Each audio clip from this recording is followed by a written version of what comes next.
Reviravolta na política brasileira e, para não dizer americana, o deputado federal Eduardo Bolsonaro tomou uma decisão. Vai ficar nos Estados Unidos. Pediu licença do seu mandato e quem vai assumir a Comissão de Relações Exteriores no lugar dele vai ser o Zucco, deputado federal Zucco, também, né? É aliado dele no PL. Bem, eu sou João Paulo Guimarães, falando direto de São João del Rei, capital brasileira da liberdade. Vamos falar sobre isso hoje, que caiu igual uma bomba em Brasília. Bem, a gente vai mostrar aqui a fala do deputado, e que já acabou de ser publicado, e agora é notícia em tudo quanto é jornal. Por quê? Porque nada pior do que ter um Bolsonaro na Casa Branca alinhado com o governo americano, para discutir a política externa aqui no Brasil. Bem, se o deputado Eduardo Bolsonaro ia presidir a Comissão de Relações Exteriores, ia ficar muito limitado agindo dentro do Brasil. Bem, a gente sabe que ele tem uma desenvoltura enorme, domina o inglês, né, fluentemente, e é um conhecido, um aliado do governo Trump, inclusive é da cozinha de Donald Trump, né? Então é um cara chegado que vai ajudar muito essa política que ele está tentando fazer para defender os interesses dos brasileiros lá no plano internacional. E aconteceu que ele tomou essa decisão. Vamos ouvir um pouquinho de como ele falou isso? Vamos lá. Tornei-me deputado para representar o povo paulista no melhor interesse da minha nação. O que o ministro da Suprema Corte, Alexandre de Moraes, e os seus cúmplices estão tentando fazer é usar justamente o meu mandato como cabresto, como ferramenta de chantagem e coação do regime de exceção, como instrumento para me prender e impedir que eu represente os melhores interesses para o meu país. Seria mais confortável ficar quieto, recebendo um excelente salário e fingindo defender os paulistas e meus irmãos brasileiros do que enfrentar esse sistema covarde e desumano. Mas eu não aceitei esse chamado para ter conforto ou comodidade. Eu aceitei esse chamado para defender os valores da nossa civilização. Aceitei essa vocação como um compromisso não só com a minha família e a minha nação, mas como uma aliança com Deus, um voto de lealdade que apenas um homem com caráter e fé pode entender. Não irei me acovardar, não irei me submeter ao regime de exceção e os seus truques sujos. Assim sendo, da mesma forma que eu assumi o mandato parlamentar para representar a minha nação, eu abdico temporariamente dele, para seguir bem representando esses milhões de irmãos de pátria que me incumbiram dessa nobre missão. Irei me licenciar sem remuneração para que possa me dedicar integralmente e buscar as devidas sanções aos violadores de direitos humanos. Aqui, poderei focar em buscar as justas punições que Alexandre de Moraes e a sua Gestapo da Polícia Federal merecem. Vocês, homens de geleia, pequenos e vaidosos, não estão acostumados a lidar com homens de convicção. Acharam que iam me chantagear com os benefícios e regalias do cargo. Não poderiam errar mais miseravelmente. Os melhores parlamentares, verdadeiramente vocacionados, não são figuras caricatas, apegadas aos títulos da burocracia. Abro mão de cabeça erguida, de toda essa pompa, para seguir firme na minha missão de trazer justiça para todos os tiranos violadores de direitos humanos mais básicos. Eu estou falando de vocês, os psicopatas que prenderam mães de família, idosas, trabalhadores e todo tipo de pessoa comum e inocente. Irei abraçar esse sacrifício com entusiasmo. Focarei 100% do meu tempo nessa única causa: fazer justiça. Criar um ambiente para anistiar os reféns de 8 de janeiro e demais perseguidos que fizeram parte do governo Bolsonaro, que estão pagando o preço da crueldade de um psicopata que sonha em prender Jair Bolsonaro e, imagina ele, que assim vai exterminar o maior movimento popular que a minha geração já testemunhou, o liderado pelo nosso eterno presidente Jair Messias Bolsonaro. Também não descansarei até construir o cenário internacional que permita eleições limpas, transparentes e com ampla participação da oposição.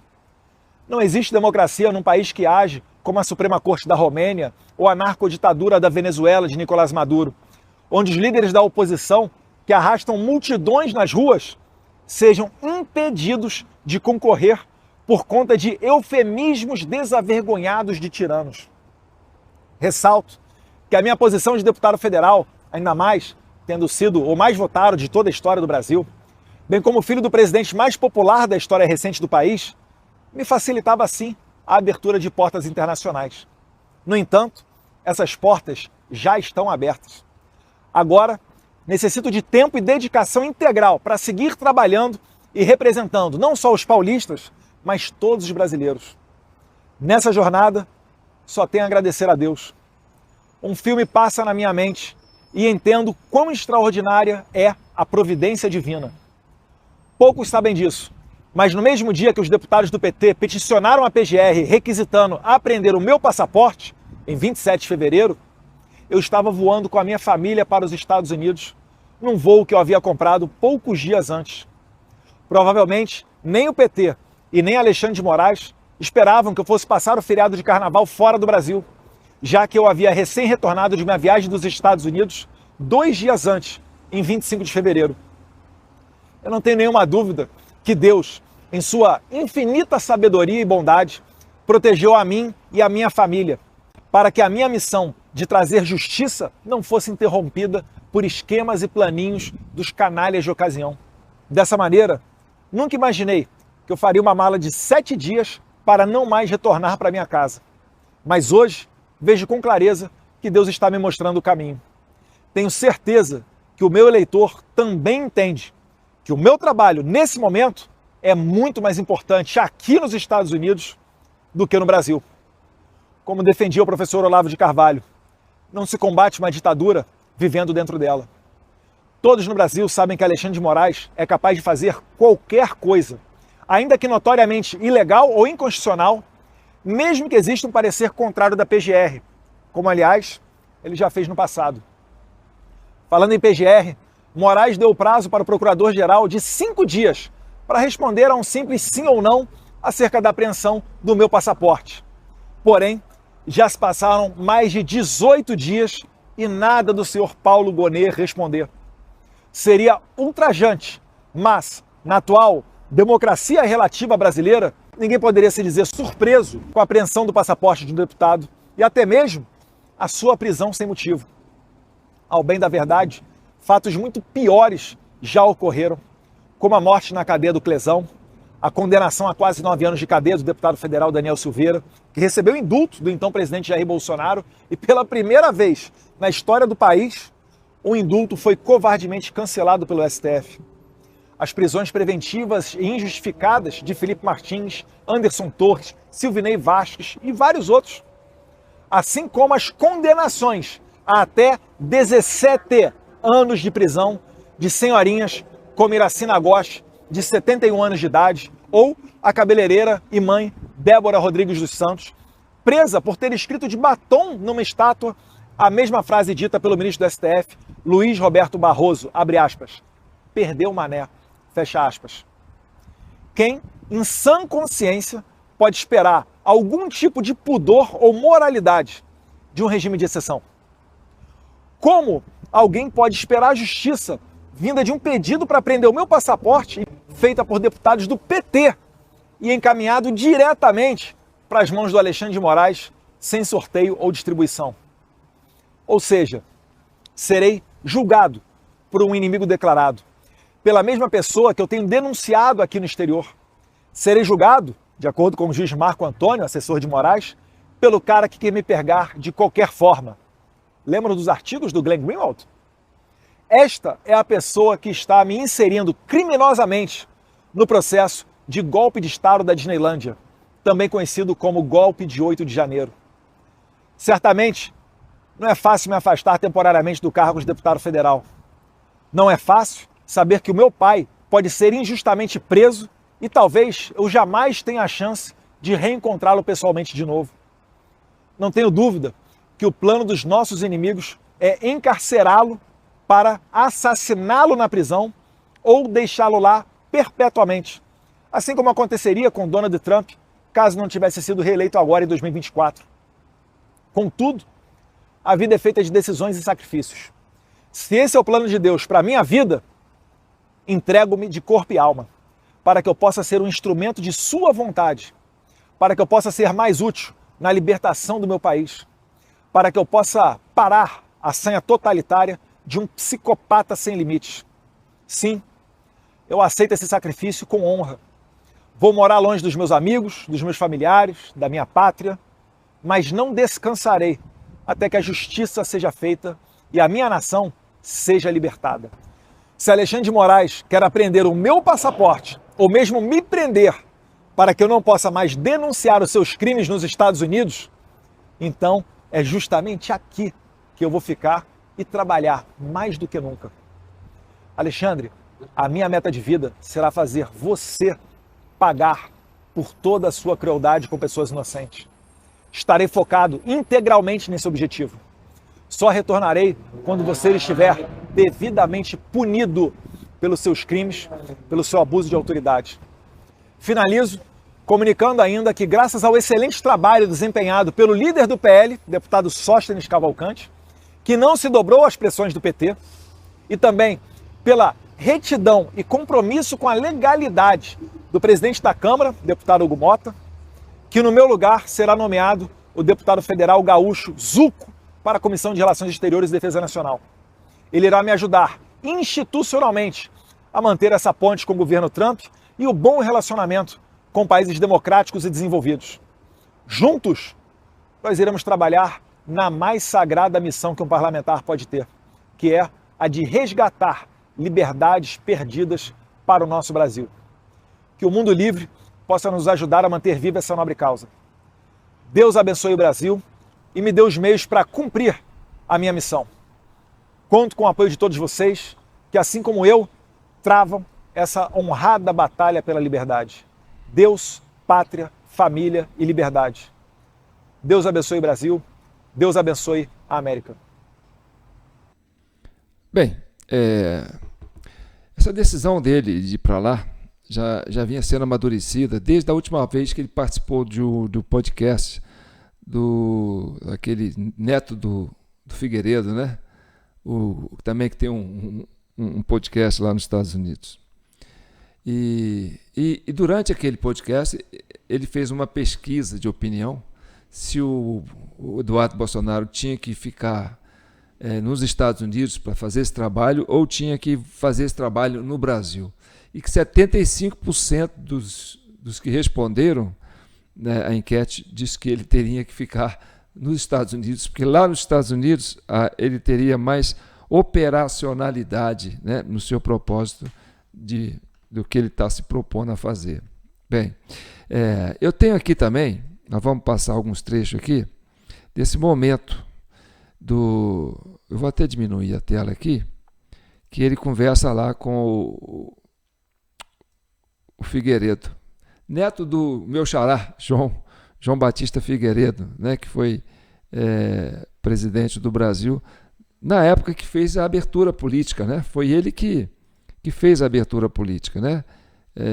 Foi nesse podcast aqui, ó, que ele atuou. E eu quero chamar a atenção para um detalhe curioso, que aí vocês vão entender o que eu estou querendo dizer. Esses meninos aí, ó, o Eduardo Bolsonaro, né, e o Figueiredo aí, o neto do João Batista, é a terceira geração, entendeu? Da época de 64. Então, o que aconteceu na década de 70, na década de 64, esse pessoal não existia. Esse pessoal não existia, essa geração não existia. Então, é complicado você querer hoje punir, né, uma terceira geração, né, de pessoas que tiveram protagonismo naqueles movimentos políticos de 60 e de 70. Não é? É complicado, até porque são pessoas que não conhecem, não viveram.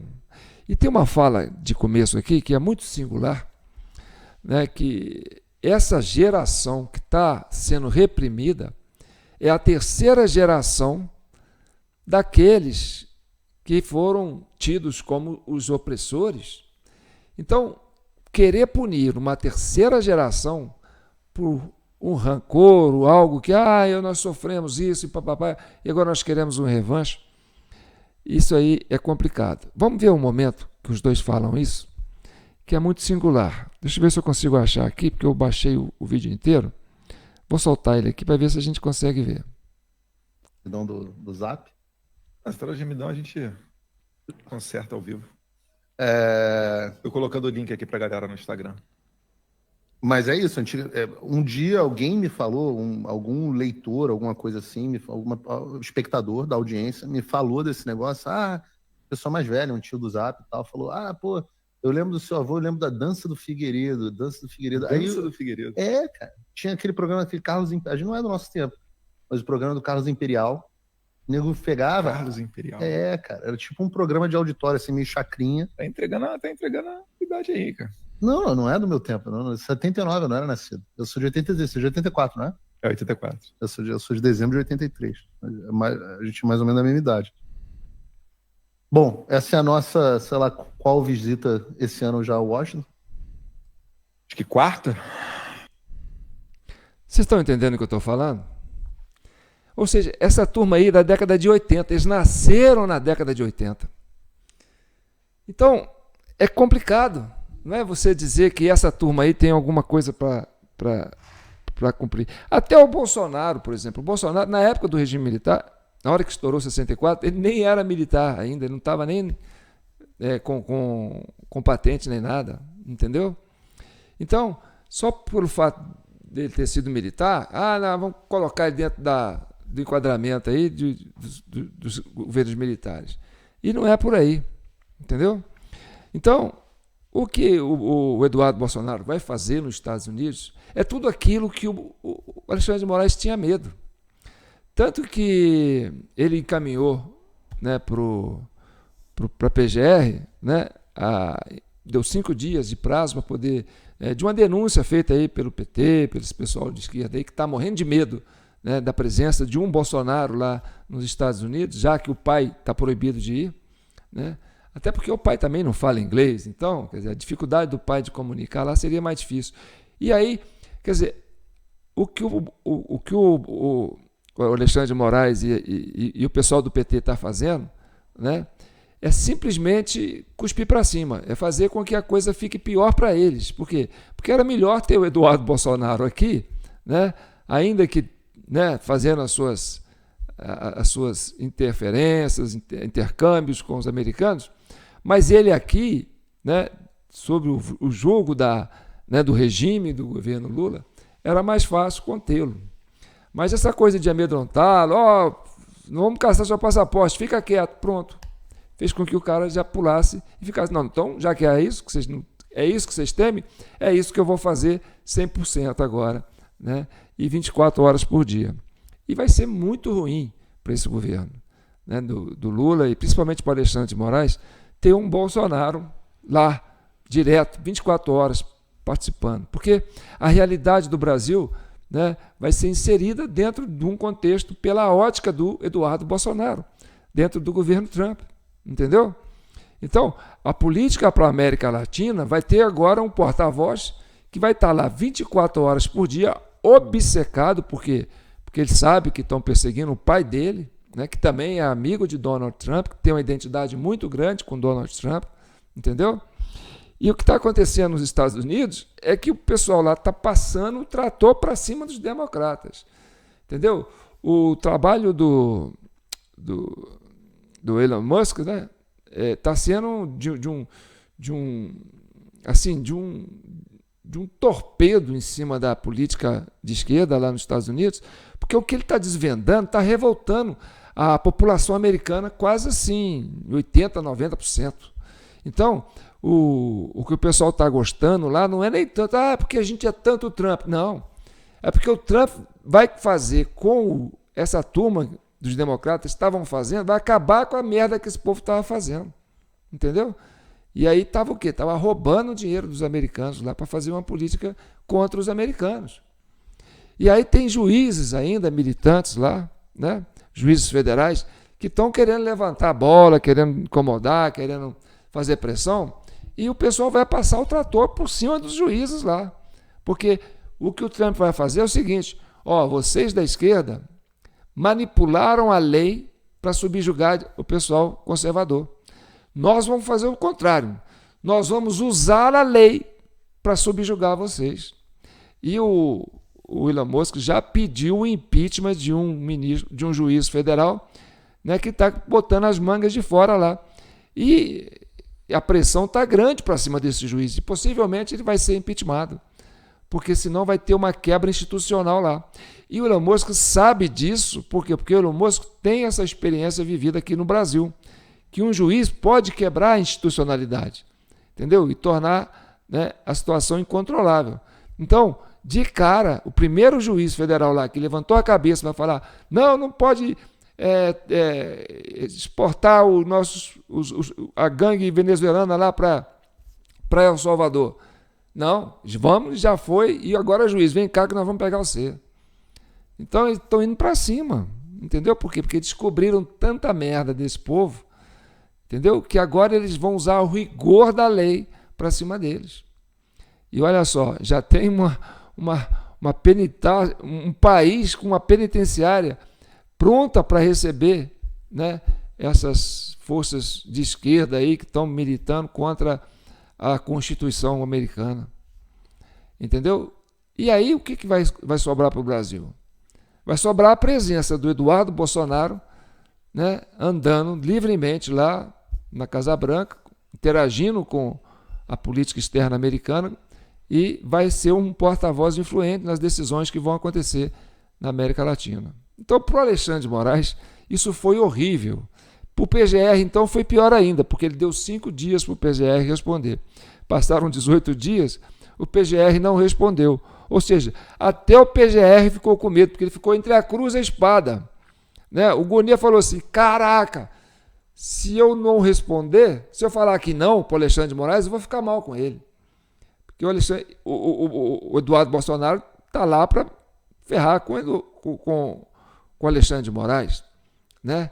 E se ele não responder, ele não vai ficar mal com a turma lá. Falar: eu não vou também, não estou falando que eu vou caçar seu passaporte não, viu, Eduardo? Pode ficar tranquilo e tal. Quer dizer, me poupe dessa. Então o Gunê ficou numa situação difícil e acabou, né, sendo levado pela correnteza. E aí, sim, né, a coisa vai ficar muito pior para a situação dos ministros do STF, né? Porque o homem está lá. E olha, o Eduardo Bolsonaro é um Bolsonaro 2.0, porque é uma geração diferente, é uma geração mais conectada, entendeu? Ele tem essa, né, essa capacidade, né? Você viu que essa live que ele fez lá, como é que foi uma live bem feita, uma fala bem colocada, né? Então, é um homem com mais energia, com mais vigor. O cara tem uma saúde atleta, né? E tem uma capacidade de relacionamento lá. É conhecido, é personalidade nos Estados Unidos, não é um ninguém que está lá. Então, é sim para preocupar, né? É sim para deixar o governo brasileiro muito preocupado, porque a coisa agora vai mudar de figura. Porque com o Eduardo Bolsonaro lá, a coisa vai mudar de figura. Tá certo? Porque é o que eu falo para você. O Eduardo Bolsonaro é um Bolsonaro 2.0. Tá certo? E aquilo que eu falo, gente, é a terceira geração do movimento de 64. Essa geração não tem que ficar se debatendo uma com as outras, não. E esses antigos não tem que pegar a terceira geração para punir a terceira geração, achando que vai fazer justiça. Isso é trabalhar com a mente velha, certo? Trabalhar com a memória arcaica, com traumas antigos. Isso não vai ajudar vocês, tá certo? Então nós temos sim que, para pacificar o país, para unir a nação brasileira, né, enxergar que nós estamos vivendo uma realidade nova, um mundo novo, são momentos novos, entendeu? E nós temos que encarar isso aí de frente, com coragem. Para quê? Para passar, né, um rodo no que não ficou para trás e olhar para o futuro, que é isso que a gente precisa, né? É salvar essa geração que está sofrendo os traumas vividos pela geração né, dos avós que sofreram na época, acharam que tinha que voltar para o poder, voltaram com revanchismo e querem atingir essa terceira geração, que não tem nada a ver com isso. Tá certo? Então vamos torcer para que isso aconteça da melhor forma possível. E o Eduardo Bolsonaro agora é um cidadão, né? Vai virar um cidadão americano que vai morar lá com a família. Entendeu? E aí o homem é capaz de botar lenha na fogueira e fogo no parquinho. Vamos aguardar? Então tá bom. Então comente, compartilhe e ajude a gente a trazer uma visão mais clara sobre esse tema, tá certo? Porque eu tenho falado aqui, porque essa questão está ficando muito complicada. As pessoas estão agindo muito com rancor. E essa turma que está aí no poder hoje, entendeu? Ah, nós ainda estamos aqui, faz esse vídeo todo, papapá, né? Querendo culpar uma geração que não tem nada a ver com isso, que não viveu isso, entendeu? E aí está criando uma revolta muito grande. E aí, aquilo que eu falo, enxame das abelhas, ou a batalha dos batons vermelhos, né? As mulheres vão se armar com os batons vermelhos e elas vão fazer uma revolução nesse país, porque elas não vão aceitar, entendeu? Serem intimidadas dessa forma, não. Ah, não vão mesmo, tá certo? Ainda é uma geração madura que está se colocando, mas isso vai chegar nessa meninada aí, entendeu? E essa meninada, a hora que levantar esse batom vermelho, e mulher, quando passa um batom vermelho, é porque ela quer guerra, né? Elas vão vir para cima, porque, olha, até então, o batom vermelho era usado para seduzir, né? Para encantar, para chamar a atenção para si. Depois que ela escreveu na estátua lá da Praça dos Três Poderes, Perdeu o Mané, uma frase que era, né, dita pelo próprio Barroso, num momento muito infeliz, que ele deve ter se arrependido amargamente de ter dito isso, né? Mostra que é uma pessoa que não tem equilíbrio emocional, que não tem estatura para estar à frente de uma corte superior como essa, que é o Supremo, né? Porque ele está abaixo, né, do arbítrio, ele está parcial, ele está tomando parte, então ele deixa de ser árbitro, desce do palanque, desce do púlpito para se tornar parte de um processo. E aí ele joga por terra o seu papel tão importante que seria ser árbitro, de olhar por cima, de olhar sem paixão, de olhar sem rancor, sem trauma, sem olhar o passado. Nós derrotamos o bolsonarismo, eu estive lá para enfrentar a ditadura. Não é isso que se faz como juiz.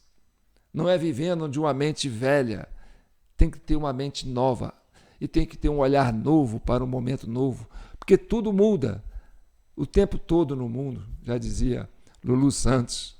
Então, se você não tem um olhar novo para julgar o novo, vai julgar com a mente velha.